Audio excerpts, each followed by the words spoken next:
What's up, guys? Welcome to your 12th Android tutorial. What we're going to do in this tutorial is set up our own activity from scratch. Homemade Java is what we're going to be doing. We're going to set up a Java class, so we're going to go up to our source folder and right click and go to new, new class right here. Hit OK, and we're going to call this Splash with a capital S. And again, I should just tell you this because since we're working with Java, it's basically good grammar for your class names to start with the uppercase letter. I didn't do that with the starting point, that our other class that we have called starting point, but general rule of thumb, you want to have it uppercase. Not a huge deal, but you know, whatever. And then we're gonna hit finish.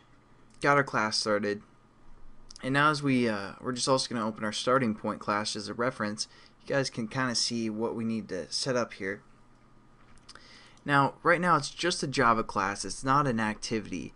And Android uses activities. They're basically like different tabs. For example, this is a tab, and then this is a tab.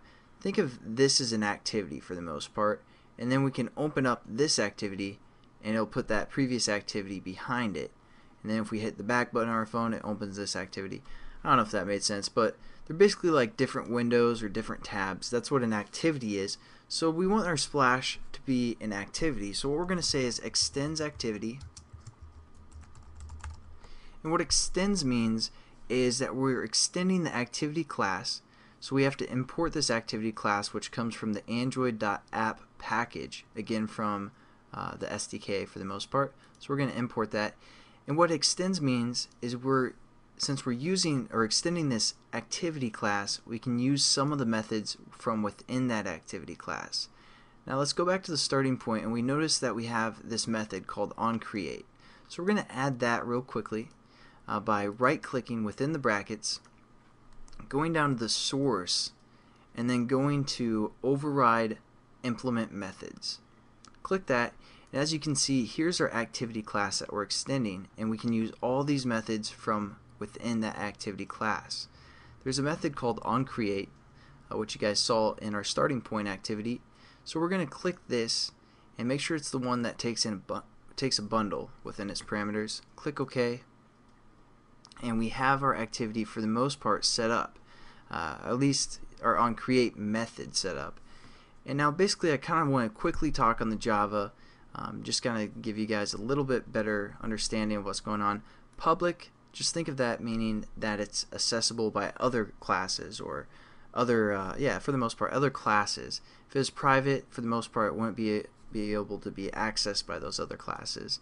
And again, we're setting up a class. Again, that might be a confusing word for new Java programmers, but basically a class defines certain things. I'll get into that explanation later as we go. Just know that this is a class, what we're setting up. All these are classes over here under our package, and we're extending the activity class so we can use this method called onCreate. Now anytime you guys see void, that basically means that it's going to be a method. We're using a method. So when you see void, just think of method for the most part. And this method is called onCreate, and what it takes within its parameters is a bundle. So this is just like a variable we set up. So we could change this bundle to something like Travis loves bacon. Again, we're just renaming the variable, and then we're sending that variable to the superclass for the most part, and giving it some data. So we need to change our variable down here to Travis love bacon. I guess it's supposed to be Travis loves bacon, but it's just Travis love bacon.